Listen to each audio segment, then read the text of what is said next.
Hi everyone. Thank you so much for joining us again for, if not the 12th, the 13th episode of Creative Cliche. Today we have a very wonderful guest, someone I really much admire because of her background. She's very, very young. She's been in big rooms. She has a voice in a space that most of us, if not all of us online, really care about. That's the creative industry. And it's about an issue that all of us keep on asking around regarding intellectual property. So if you've seen around the past few weeks or like this week alone, we've had you've seen like Endo Square, the ladies are talking about guys copying their designs, and you can see the conversation at time come out not so nicely.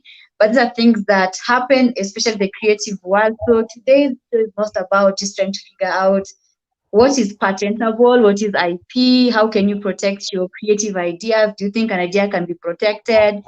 Just any question you have around IP, just stream it in. And yeah, so I'll just quickly introduce our guest. And so yeah, so today's guest is Liz Lenjo, the founder of My IP. She is very young, under 40, under 35, yes. And she's also been able to, she's part of the committee of the IP Law of Kenya. She's got into rooms where she's discussing some of these strategies to have a voice for us creatives. And yeah, just let us speak about her so I don't say everything before I know there's much to say. Please just take it over. Yeah. Hi, everyone. I'm happy to be here. My name is Liz Lenjo. I'm an advocate of the High Court of Kenya. I specialize in intellectual property, entertainment, media, and fashion law. So I'm basically a law of the creative, or rather a lawyer in the creative industry for the creatives. I practice under the style of MYIP Legal Studio, which is a boutique legal services firm that specializes in those areas of law. So predominantly our clients include celebrities, news anchors, painters, singers, artists, you name it, anyone in the creative industry, software developers as well, game developers, film producers, actors. So that whole scope. And then I also, in that area, we also give legal advisory. So as much as I am only restricted to this area of law, I'm able also to sort of assist in any other issues through my partnering legal firm. I sit in the Copyright Tribunal as a member. So the Copyright Tribunal is established under the Copyright Act, where we listen to disputes regarding either ownership of copyright or issues around the collective management organizations, the CMOs, which are mostly predominant in the music and publishing industry. I imagine you heard of, MCSK, Music Copyright Society of Kenya, CAMP, Kenya Association of Music Producers, PRISC, Performers' Rights Society of Kenya, and then we have CopyKen, which at the moment has been having some little problems here and there, but they represent authors. So, every time you photocopy a book from a photocopy shop, that photocopy shop needs to take out a license. So that is what we mean by CMOs. So those are the kinds of disputes we listen to under the copyright, in the Copyright Tribunal. I also sit in the Kenya Fashion Council as head of IP and policy. It's a relatively new body, membership body, that is about close to a year now, to be clocking a year in October.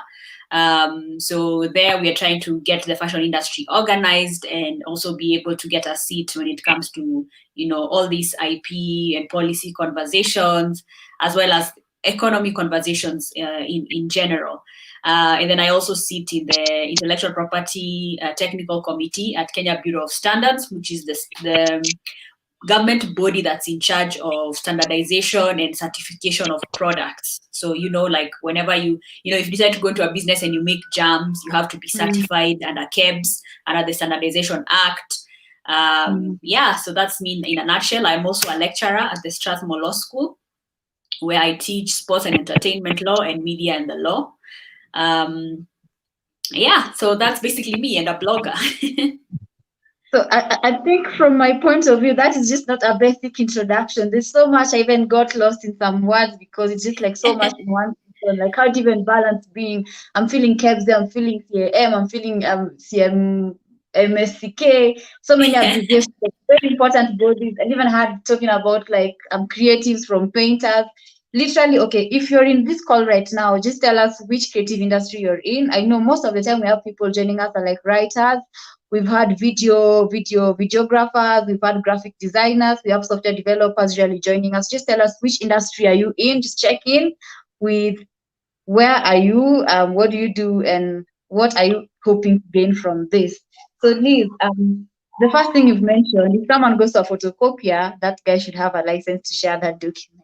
Wow, that's interesting. The last week, I think last week but one, my friend on Facebook was saying, so you see this guy sell PDF books. So someone goes and downloads Chimamanda's story, and then they go print it out and sell it out. Then you're wondering, what book is this? Then Chimamanda doesn't know we are selling those kind of books in their name. So those kind of people, like what is the legal action? And is it even legal to do that? Is it the right thing to do? And how do we start doing this? Because I think it's not right as an artist to have someone share your work in a quality that you don't even like, getting rights or all around that. Yeah. So, that kind of example is basically theft, right? It's no different from someone trying to steal your car from you and selling it to someone else, or your piece of land and selling it to someone else, right? So this is what we call copyright infringement. It's the unauthorized access and use of someone's work, in this context, the literary works. And then you proceed and go and make photocopies, which again are illegal and unauthorized, and then you sell them. So you find there you have even several counts of copyright infringement, just from the illegal access to begin with, and then the illegal making of the copy, and then even the selling and profiting thereof. So it's not right, it's frowned upon, and even with foreign authors, they would still be protected in our laws because of some of the international conventions that we have ratified or sort of made law in Kenya. So we do not operate in isolation, right? Because Kenya operates in the context of other countries. In other countries, then we have the United Nations. So under the UN, they have several treaties and laws, international laws, where each republic or each country is usually encouraged to adopt. So on that premise, then a foreigner would still be protected. Now, in this situation, you would simply do a complaint letter to the Kenya Copyright Board, which is at NHIF building in Upper Hill, I think 5th floor. And then you confirm where it is you have seen this book being photocopied or being sold. And then they will send their people, their investigators, to go and seize the work, and then an official complaint will be lodged against these people, and then they will answer under criminal law, especially on copyright infringement on the criminal side. And then also the author has the right also to even pursue on the private law side, where they now would recover the money they could have made that has been made by this person who has illegally sold their book. So let me say, for a space where you've not really patented, or you don't have copyright for the work. Let's say, for example, I'm an artist, maybe a graphics artist, then I design a print, then people go and use it to print on their t-shirts without my consent. Do I have a right to question, or where do I stand at that point? Okay, I think from the way you've asked that question, it's important to first understand what is intellectual property law, and what is a patent, what is copyright, what is trademark. So we start with intellectual property law. It's basically the body of law that provides for how creative people or creatives or innovators can protect their creativity in a nutshell. So under intellectual property law, we have different laws or sub-laws or mechanisms under which you can protect the said innovation, right? So we have first the common phrase that we like to say, I want to patent an idea. We don't patent ideas. Patents are the highest form of protection in intellectual property law. And to get a patent, it means you are the first person in the world to have ever created that innovation that you are claiming. And that innovation has a certain threshold it has to meet. It has to be new in the whole world. It has to be novel, which means it has never been seen before. And then in Kenya, our standard is industrially applicable, that it can be used in the industrial sense. It can be used on mass. Many people can have access to it. And with patents, you will find that it has more of technological advancements, scientific advancements. So that is what then is protected. With patents, you will find that we also have what is called petty patents. This is where now someone decides to create an innovation that improves on an existing patent. Now, if the patent is still valid, then this person who's created the petty patent, which we call utility models in Kenya, will have to take out a license from the owner first before putting it in the market. Otherwise, it will be deemed to be patent infringement. Patent rights usually last up to 20 years. In some countries, you get the plus 2 years because it takes about 2 years to get a patent certificate. So those 2 years that you may have sort of quote unquote wasted during the registration process, you may find some countries will give you plus 2 years, so up to 22 years to have that exclusive use. So anyone in the whole world cannot use your patent until they have a license from you. And if they do, you can sue them and you make your money. You make good money, by the way.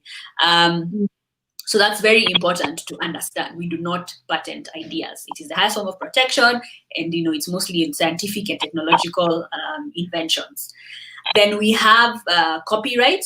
Copyright now is the most common area of protection. Now, copyright protects the expression of ideas in literary and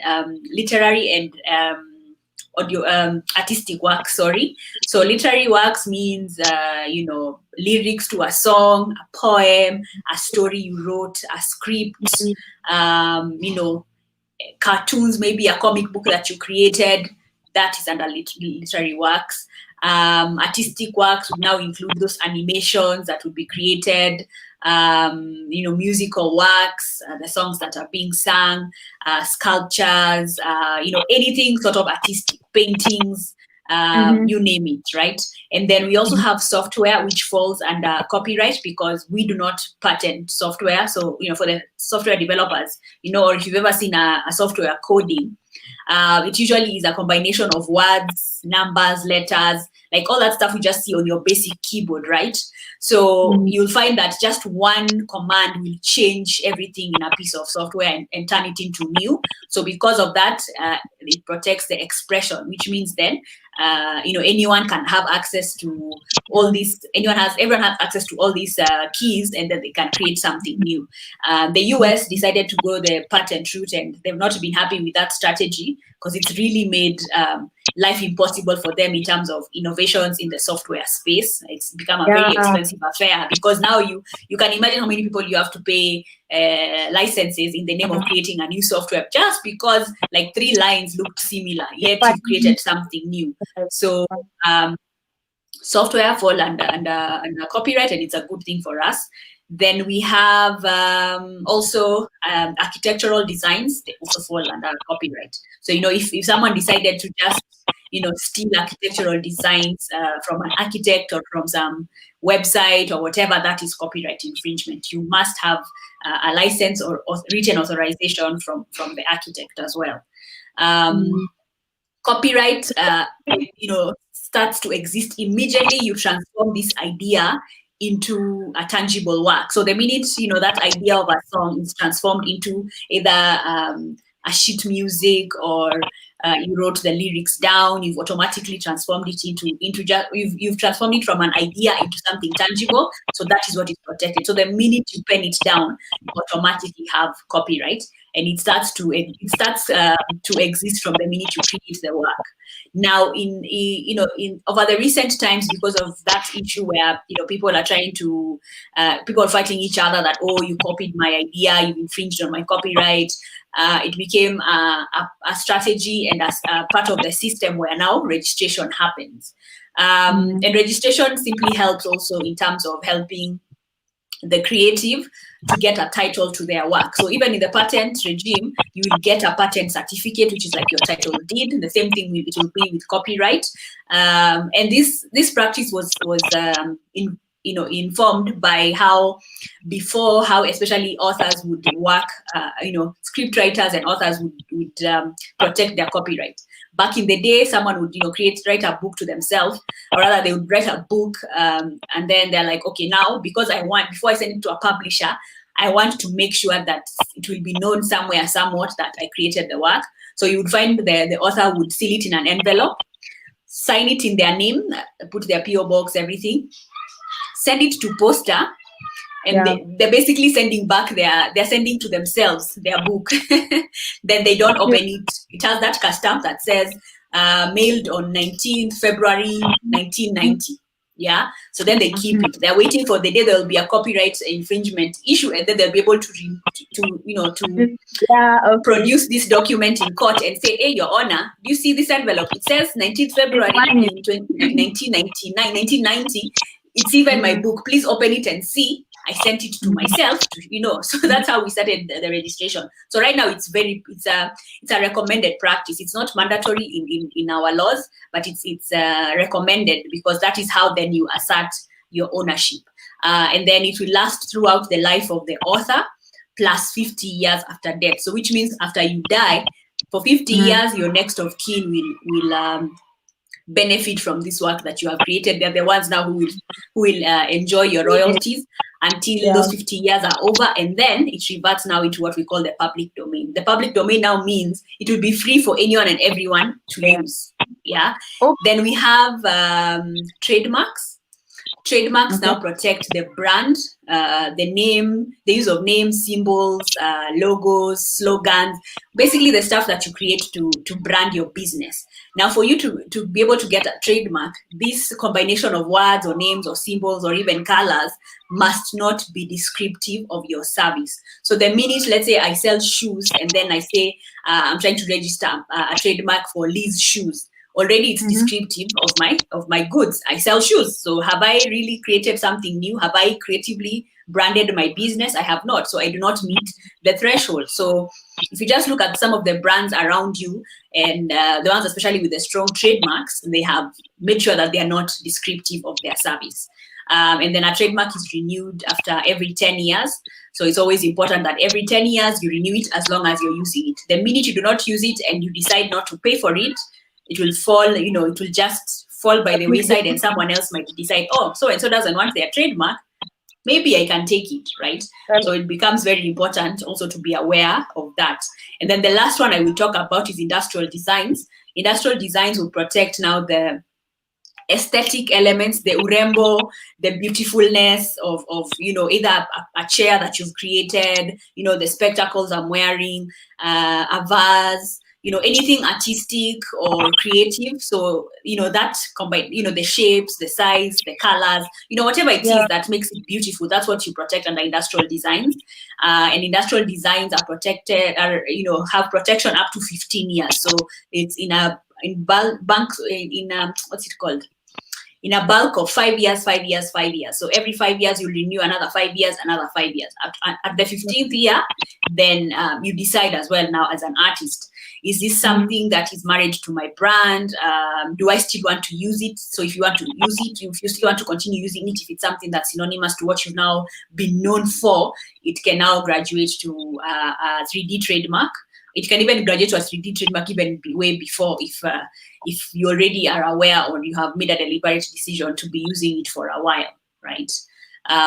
So yeah, that's general. Those are the main areas of IP. The others I won't even talk about because we don't want to start confusing people. So anyone who's just basically in the creative industry, I've addressed that.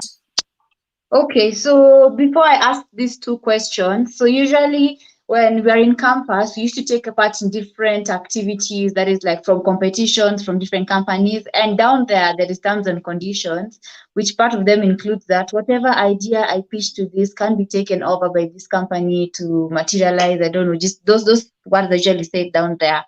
So Philo asks, who has the copyrights to a Science Congress project, for example? Is it the school or the student? So who gets to claim the idea again. So I don't know if this was the point where you said that ideas cannot be patented or owned. So where do you stand at this point when you give out your solutions, maybe innovations? Yeah, I think the greatest challenge, especially in the context of our education industry, is because we do not have a national intellectual property policy that would advise how, even just learning institutions would address issues of IP, then you find in that space, really, conversations haven't been happening. So in the instances or in the few times it has been, you'll find that the learning institution will say, oh, we own the IP. The student will say, oh, I own the IP. Science Congress people as well will say, oh, we organize the Science Congress. No, it belongs to us. So because there's nothing, there doesn't seem to be something officially organized. It's created a lot of challenges.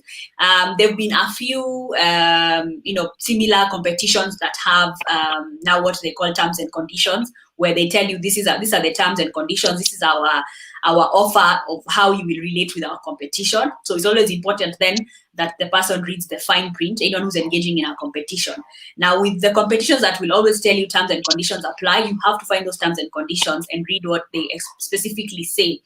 You will find some of them will expressly say, if you enter the competition, anything that you produce and you submit to us automatically becomes our intellectual property. So if a terms and condition reads something like that, you ask yourself, is this competition worth it? If I won, what is in it for me? Am I happy to lose what it is I am giving to them? If yes, then sour. If not, then maybe you would rather take a back seat. But you have to make a very informed decision about that. On the science converse conversation and from high school, primary school, universities conversation, I think it is something that it's a practice that we are yet to really engage. Very few universities have intellectual property policies. Primary and high schools do not even know anything about intellectual property. Some of them imagine that IP is this foreign thing that is only for rich people. Yeah. So because of that, you'll find people are not having those conversations. Even with parents, when they start having IP conversations, it's because some famous company or somebody famous wants to work with their child. Then they're like, hey, by the way, there's money to be made. Maybe there's something. That's when they realize kuna kitu. But most of the time people have this idea that, oh, IP is for rich people, it's for big companies. No, IP is for you and me, it's for everyone. But do you think if we start thinking in terms of what are they going to get out of me and like what am I going to get out of it? Because being me, I'm someone who's really taken part in many of these competitions. And ideally the big lesson for me was like experience, exposure, and also just trying to learn in terms of how to think in a different perspective, in a different space compared to what school offers. Don't you think if you start thinking about like what is in it for them, you might end up missing out in other very important aspects of life? Of course, it's true. It will happen. That's why you have to make an informed decision. That's why I even said this informed decision is important because you're the one who knows what it is that you have to offer. You know what kind of exposure you have. You basically know your rough estimate. You have an estimation of what your value is.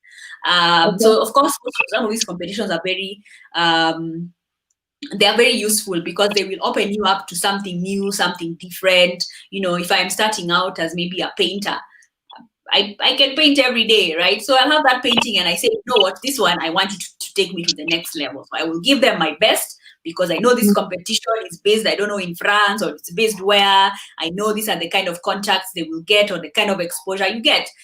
That's what you basically analyze and assess when you're entering a competition. So as much as we've been having conversations even before that, oh, competitions are here to take advantage of us, blah, blah, blah. It may be true, but it depends with where you are as a creative. Okay, so let me just read the next question. Let me just, there's so many questions. So again, one from Philo again, it says, the ID High or J story, when you leave an organization that enabled you to create an art, who retains the copyrights? Who gets to own that once you leave? So it's always important to understand. I think I know what they're trying to ask. So in copyright, we have something called the work for hire doctrine or the work for hire arrangement. This basically means Liz has a production house or Liz is a broadcaster and I have created a certain show, or I have an idea of a certain show and I want someone to bring it to life. So I call you, Missy, and I tell you, this is the brief. I want a story about guys in high school. I want one character who's a naughty guy. I want this, I want, all that stuff. I give you a brief, and then I hire you, and maybe I have you on a salary. Yeah, there's a contract. So basically, you're working for me. I own the IP. Then under this body, there will be all these actors and actresses who will sign a contract with my company to act for me, right? So they will become my employees. Lucky for them if this is going to, build their reputation and their art and whatnot. But when they leave, they will leave with the nicknames that they have been created for me specifically. So now, like this example of OJ. So OJ cannot use OJ outside Tahiti High, or the example of Mwalimu Kingangi. Mwalimu Kingangi is a property of Radio Africa. You do not see, Churchill use that brand outside. What's it called, Radio Africa. So you will find that is how it is with work for hire. There will be always parameters around how you will handle properties or intellectual property created for a specific person. Okay, so just let me give quick shout outs to Kaji. Thank you for joining from Narok, and Mushira as usual. He has a question. I'm not sure if you've answered this question, but it says, at what stage do you protect your idea, especially when you need to present it to a prospective investor for funding before implementing? This is like a case of Shark Tank or KCB, Simba, Lions Den. Do you need to patent it, or do you need to protect it, or at what point do you protect it when you're presenting it to an investor? The minute you have transformed it from your brain to something tangible, it's important that you protect. Remember, I talked about copyright, I talked about patent, I talked about trademark, I talked about industrial designs. So when you're putting together this work, you're asking yourself, what kind of work is this? Is this a scientific work? If it's a scientific work, does it meet the threshold of a patent? If yes, then find assistance from an IP lawyer to help you figure that out and protect it. Is it copyright? Was I writing a story or a song? Immediately I put it together, file a copyright registration with Kenya Copyright Board. You have to do that fast, because that is the only way it will be known that it was yours. The problem with pitching and the challenge with pitching is that most of us, or most of the creatives, are going to pitch to the same corporate giants or corporate bodies that are experts in that field, right? So if you have nothing that shows, there's no document somewhere, there's no certificate of copyright or patent or whatever that shows you created it, and then you take it to them, see, they will come back and say, hey, by the way, we are engineers. What do you mean? We are software engineers, and you're telling us you brought us this. No, there's no way, Like, they will always find a way, especially if there's no document trail or whatever it is. It becomes a challenge. So I always advise first, register your intellectual property rights, and then investigate when you're going to pitch. How are you going to pitch? Again, have the services of a lawyer who will help you, so that then they help you plan how you will pitch. The best way to share this information, because some companies have different ways they want to receive the information. An IP lawyer will be able to tell you, hey, this one, the way they're asking for it, apana, you're going to be in trouble. But if you do it like this, then maybe. Or we bring them to the negotiating table, so that then we make sure there's something, right? And then when you're exchanging your intellectual property, it's important that you sign what we call a non-disclosure agreement. It's a form of a contract that basically says, I am coming with my fabulous creations, I am disclosing them to you, but it is in confidence and you cannot use them without me. And you acknowledge I am the owner and I'm the author. I'm the one who's brought this, information, this creativity, this proprietary rights, this IP to you. And if you use it without me, you're going to pay me, right? So again, with the non-disclosure agreements, it's important that they are drafted by a lawyer. People tend to think that, sikuna Google, I'll sort myself out, right? When you go to Google, there's like contracts from all over the world, Australia, UK, US, wherever. We're in Kenya. So do you know whether those provisions are in that contract actually would have any standing in Kenya? Do they mean anything in the Kenyan context? And you're here busy trying to self-lawyer just because you want to make a quick buck. Yeah. So it's always important to trade carefully, just like the way when you you invest in yourself, you'll buy yourself new shoes, you'll buy yourself a new skirt, a new dress, a new what, It's the same thing with business. You have to also protect yourself. So as you're investing in marketing, please remember to lawyer up. It becomes easier because lawyering up is like buying sneakers for your business, And the good thing with protective lawyering, it's affordable than when it comes to defensive lawyering. Because defensive lawyering now means you've come with all your issues, all your drama. Then Liz has to absorb all your drama, For feel you your at that, pain. I feel your pain. I feel your stress, your anguish, and then I transform it into paper to go and fight in court. Now, fighting in court is also strenuous for any lawyer. So that is why then on that end, things will be slightly more expensive because of that time and effort in crafting those pleadings, those documents in court, appearing in court. I'm in court for like 3 hours because of your matter. Of course, you will pay more money. And yet, it would have been cheaper for you to come to a lawyer and say, hello, madam, hello, sir, this is my idea. What do I do? And we say, okay, this is the nature of your idea. What do you do? Blah, blah, blah. How do you work? How do we protect? Then we have a conversation around how we protect this innovation that you've created or this expression of idea you've created and make sure that your ecosystem makes sense before, you go into the business world and try to make more money outside there. Okay, I think for that reason, Lois was asking if you can talk a bit about NDAs. I think that answers that question. So maybe let me digress a bit, Liz. You look at my personal perception about lawyers and advocates and anyone in a space where there's law and everything is a space where anything you say can and will be used against you. And also it's a space where there's a scare of what if things go wrong. How do you get into that space and create trust with your clients in a place where they're willing to spend money to trust you in the process? Does experience matter? What really makes you stand out in that space? Especially for the creatives, I tell them, you are aware you need a lawyer. Talk to your friends who are in the similar space. Ask them, do you have a lawyer? How is he or she like? Like, you do your research, right? You do your preliminary research, then you can go online and find out, is this the right lawyer for you? So between all that, you will have figured out if this lawyer makes sense for your needs or not, right?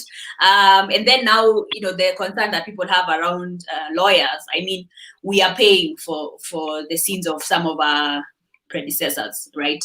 There have been crafty lawyers before, and some still continue to exist in our midst. That is why anyone who needs legal services has to also take the initiative to find out who are they engaging to. Can they find out, what is their track record, what are people saying about them before they engage a lawyer. And also remember, our profession is also governed under laws of Kenya. We have the Advocates Act and we have the Law Society Act. When you look at all those two acts, you will find that, the obligations of a lawyer are outlined.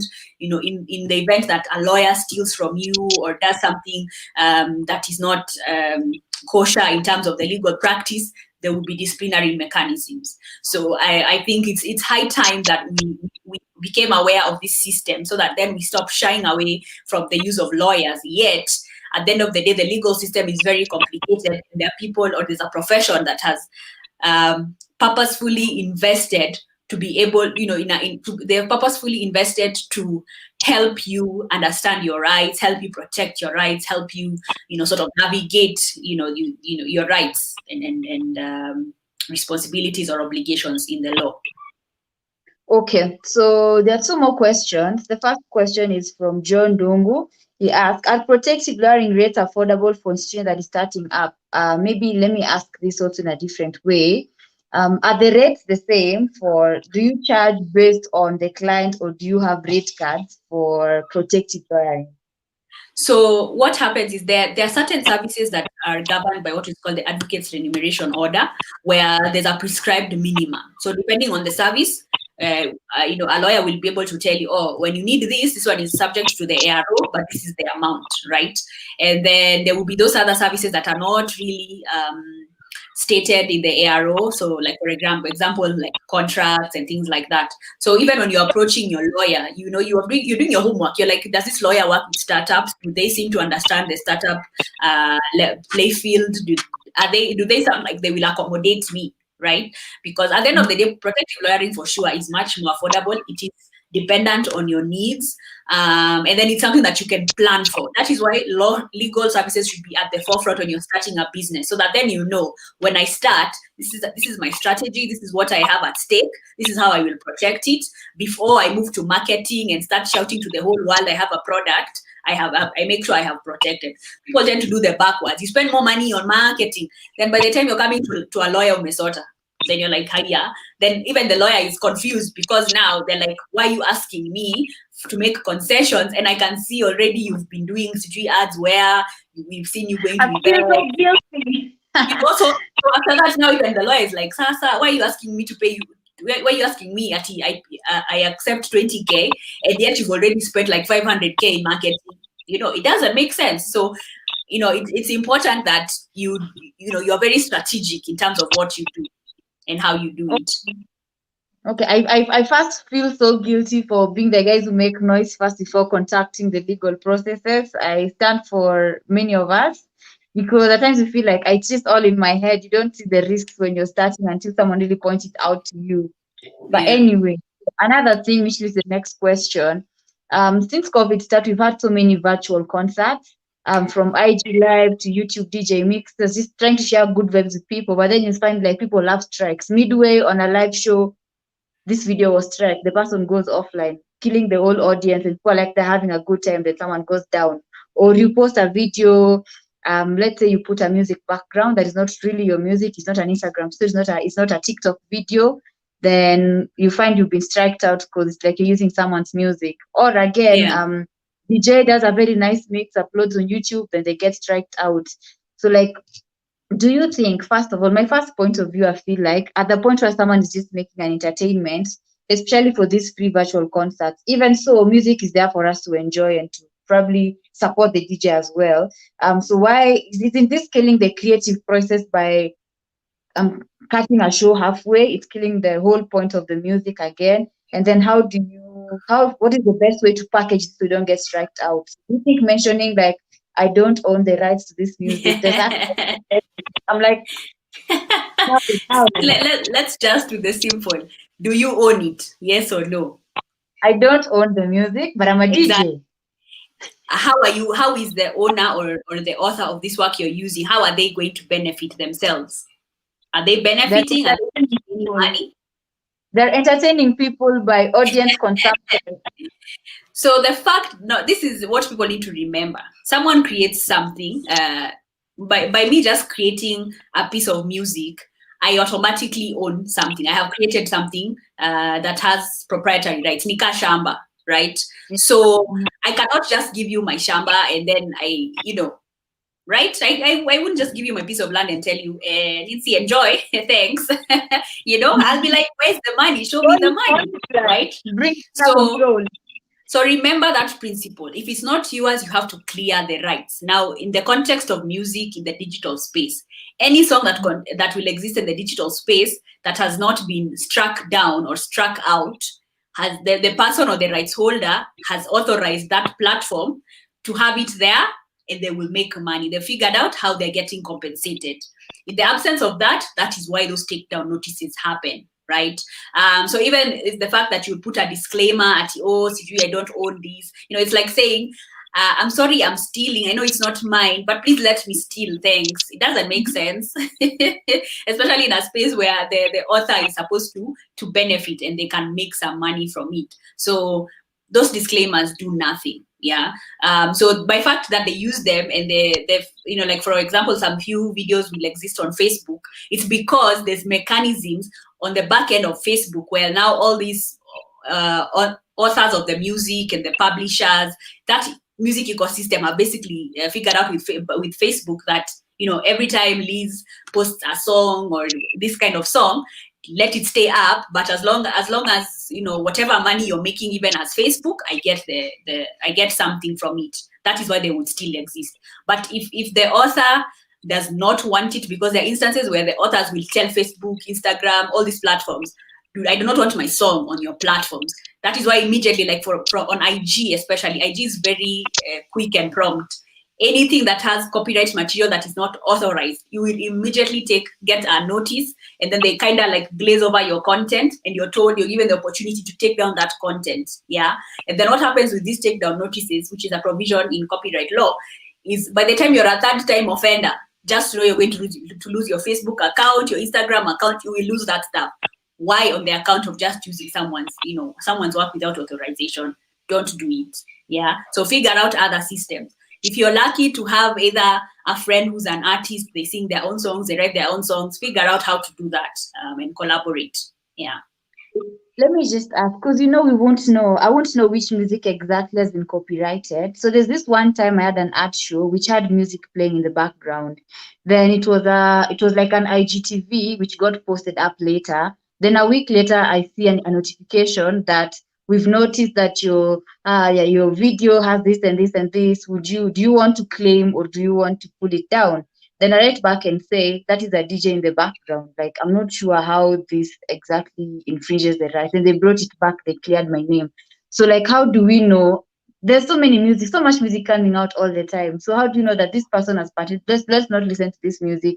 Let's not play this music. All like, music, how do you know? All music has copyright. Anything that has been created has some owner somewhere. Always remember that. Right. And especially you have to be very careful where your work is going to fuse with another party's work. And if you do not know who this third party is, who owns this work, find a way to separate that work from yours. Let your work stand alone, so that then, like in that instance, your video is not being pulled down because in the background some song was playing. Right. So remember, everything that's been created has an owner.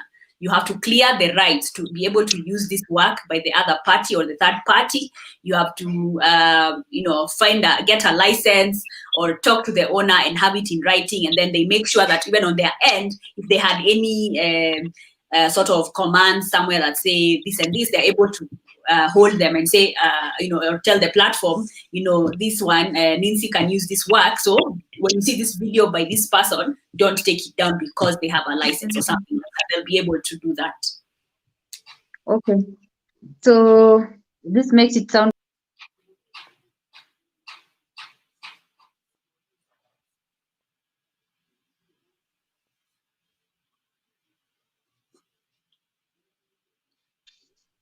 Sorry, you lost me for a minute. Sorry. Yes, we lost you. Look, like it's so hard to be in this space because everything has repercussion. Every single action has a reaction. So you need to be very careful what you're doing. In respect for another creative world you're at, whatever you're doing. So it's just it's just like how when you're walking on the road and then you decided to kick a piece of takataka, right? There's a repercussion for that. You found or you threw a piece of paper on the floor. There's a repercussion for that. There's a law somewhere that says if you litter, you're in trouble. Yeah. If you decided, at so and so you go home, let me and eat bread. Yeah, I have trespassed. There is a law for that. So people need to remember that even in the digital space, it's the same thing. Yeah, everyone has rights, and you cannot enjoy your own rights at the expense of someone else. It's unconstitutional, like we like to say. It is unfair, and the Constitution says we are all fair in the eyes of the law. So whatever you do must not affect my rights, and vice versa. Yeah. So there's a question that I might have passed when I left out. So it says that who owns the right of a book, like a book that has many authors? There's a co-author situation where it's like an anthropology piece of artwork. So who owns the rights to that? So yeah.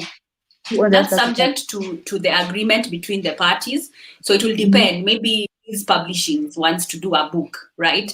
I have the option of saying I will call up authors. I will pay you 20,000 shillings. I will take this story. I give you a contract and I say I will take this story. I have the right now to change a few things in terms of editorial content. I may even go to the extent of even saying what kind of story I want. Things like that. I basically give an offer. And then I say I pay you off, and then I go take care of the expenses of editing, printing, marketing, selling. All that stuff is on me. Or we can have a royalty share agreement. It will depend on the nature of the project and the practicality of it, but it basically goes down to the contract and how the parties agree. but you will, as an author, you will never lose your, what we call it, your right of attribution, where you will always be known that, oh, Nani wrote about the birds and the bees, or Nani wrote about Atoti. Yeah, you will always be remembered and credited as the author of that particular work. So it will boil down to the kind of contractual relationship that all these people will have under that envisioned relationship. I think this is a very good conversation that I wouldn't want to ever end, because there are very endless questions from like everything around needs to be questioned to understand what exactly your actors are creative. So one thing that I've heard about them, is it the Masai Shuka that has been, it's not ours anymore. Like, does the community have a role in protecting something that is a cultural bit? Like the Masai Shuka, the, what is this thing called? The Kiondo. Yes. These cultural pieces, who owns them? Does culture have a role to play? Can someone just wake up and say, so guys, today I'm going to do the biggest Kiondo, different design, that I'm going to own it and just patent it to be myself, to my own creation? So internationally and locally, we've been having conversations about traditional knowledge and traditional cultural expressions. And it's now becoming what we call sui generis IP rights, that they exist by themselves, but kinda inspired by IP. I don't know if I make sense, but it's becoming an area of intellectual property that's emerging. Now, unfortunately, there's a challenge, right? For someone who was in school during my time, remember my time, we did art and craft, we learned how to tie and dye, we were taught how to weave, all this stuff. So we were exposed to all these quote unquote traditional knowledge and traditional know-how. So now it's gotten to a place now where even different communities know-how has sort of interacted. It's been mixed, creating new things, blah, blah, blah. So we passed the Traditional Knowledge Act in September 2016, but it's yet to be operational because of some of these challenges. And one of the things that needed to happen is for people to sit down and say who owns what. Because right now, do we know? Remember, again, there was issues of the long distance trade, the colonial period, the pre-colonial period, post-colonial period. There's been that whole interaction amongst different countries and nations. So there's a lot has been also been created, right? If you look at this Masai Shuka, what are we claiming? Remember, when you look at it, there's been arguments that it has similarity to the Scottish kilt or the Scottish blanket, right? So what are we claiming? Are we claiming the combination of colors because it means something? What are we claiming? It's not yet clear, right? So things like that. Because at the end of the day, it will still haunt me and you hapa kwa ground. Mi na wewe msanii or creatives. It will, I decide tomorrow I want to make, like the way you said, I want to create a kiondo, and then kidogo, someone from the Kikuyu community comes and tells you, where umeiba kiondo, but really, what is it? Remember, kiondo is just the Kikuyu name of a basket. The Kikuyus make their baskets differently. Where I come from, the Taita community, we have a way we make our baskets. People in Thailand make baskets. They have their own kinds of baskets. People in Japan have their own kinds of baskets. Like, basket is a basket. It just has different names in different jurisdictions. In some places, they may have different shapes. But even now, eventually, the shape sort of evolved at the end of the day, because a bag is a bag, right? It's like someone saying, I have copyright to a skirt. You can't wear a skirt until you pay me a license. So those conversations haven't happened. So which has made it very difficult, because if us as Kenyans, we are not sure who owns what, how are we going to even now protect our work from foreigners? And then we've not figured out, who are you paying? Are you just going to stop someone on the street and say, hey, Sasa, I made a kiondo. Are you puke? Here, chukua 5,000. Those systems are not yet in place. I'm looking at it in terms of the culture, because when you look like at the Maasai man, when he has the shuka on and carrying his the spear and everything, it looks like a cultural. It's like a cultural art, it's something that you just can't go and put it somewhere else and still get in context. Like, that's not something we can own to be our own cultural benefit. Maybe benefits go to the community, or benefits goes to because I know they were born into it. It's something that you can't just come and say the community owns this thing. You can't. So does it have to be tangible? You said copyright. Or you see, it's still tangible. At the end of the day, especially in the conversation of traditional knowledge and cultural expressions, you're also looking at the how. You see now, like in this instance, they take a picture of a Masai Moran, there will be now maybe conversations about paying that Moran for using their image. Yeah.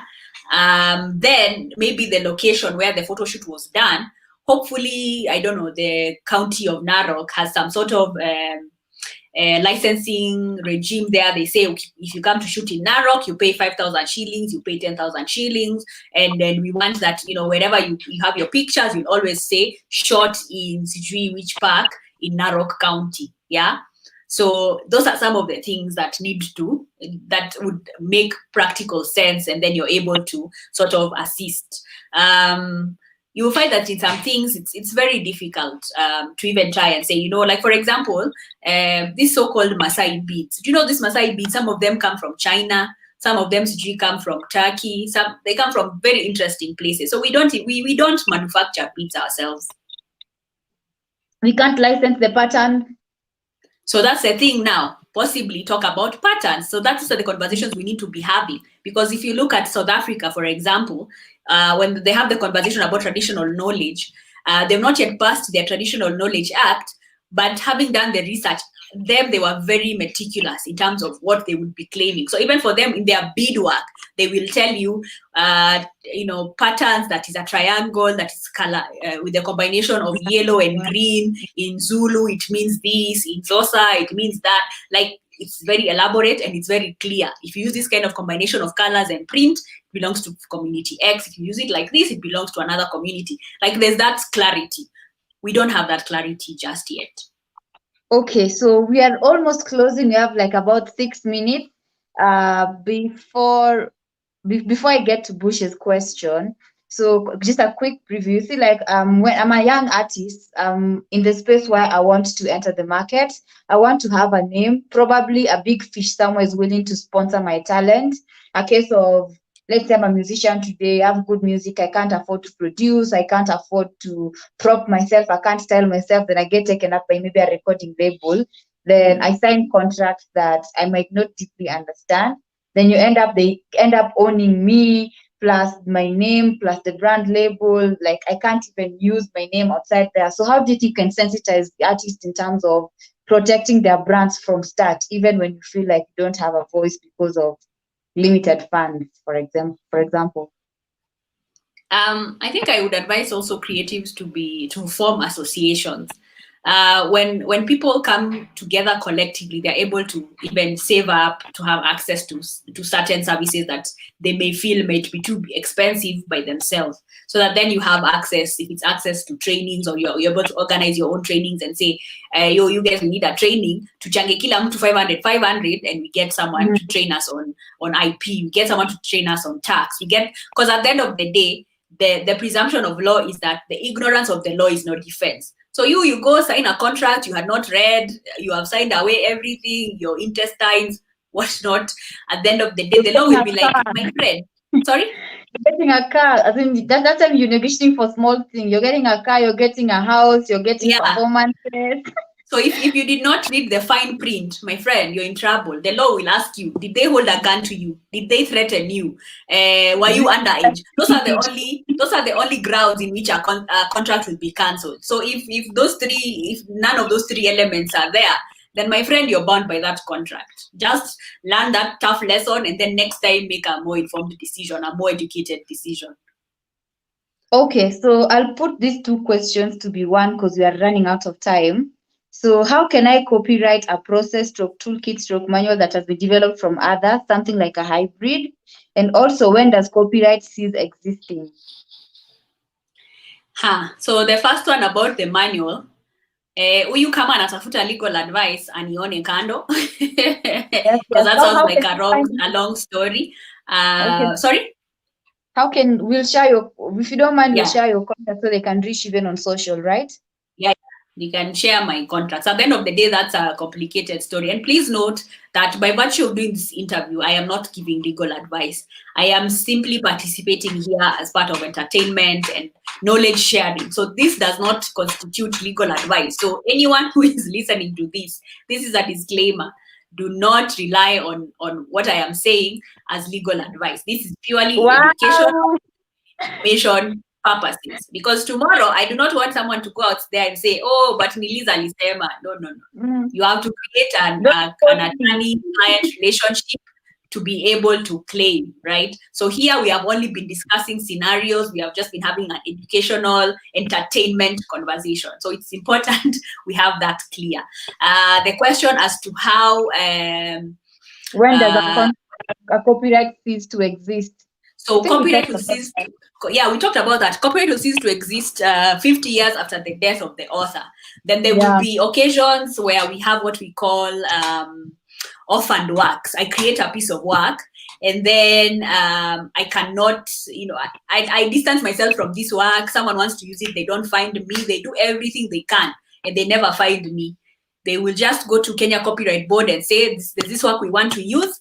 And we have heard of something called orphaned works.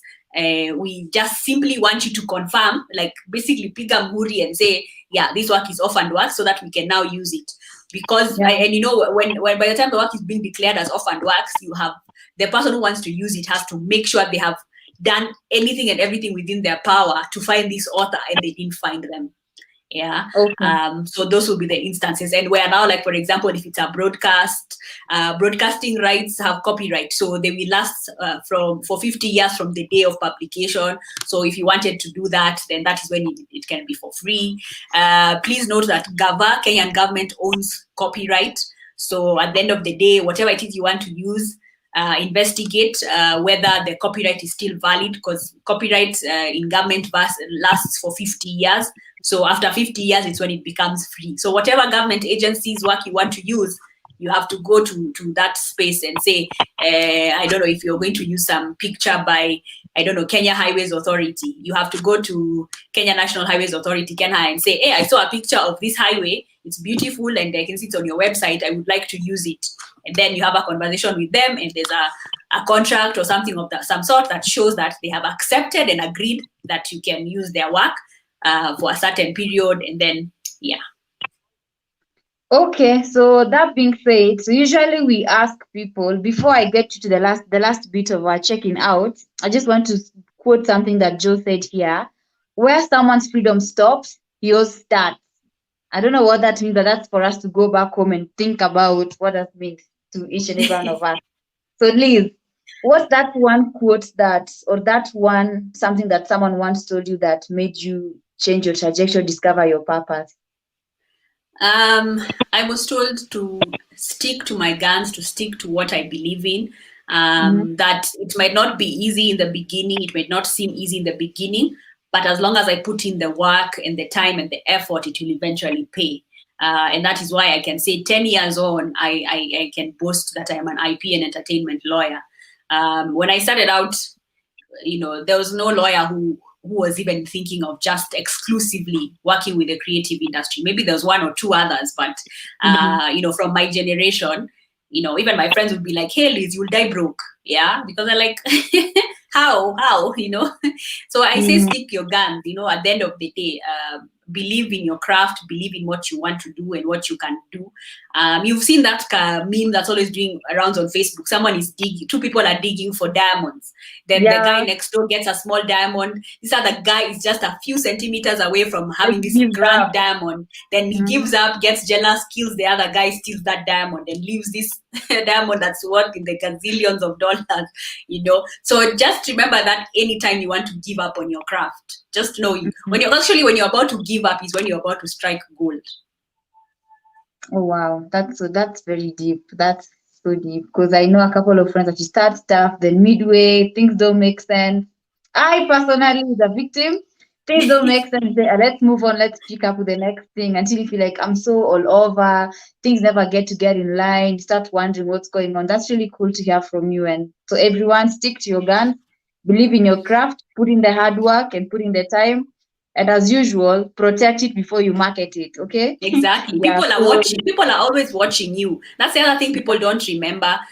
Your friend might be watching you, your neighbor might be watching you. So while you're giving up, maybe they've already been taking notes. Then while you give up, you see, hey, this one has already gone. If it's a patent, they've registered a trademark, nini nini. Kidogo kidogo, you're seeing them in the press. So and so has cut a deal for 10 million. You realize, hiya, but yeah, I was working on this. You gave up. You didn't even protect. You didn't do anything. Kwisha maneno. Yeah, so Liz, thank you so much for giving us this time. It was a very inspirational session. I really feel very much a bit informed.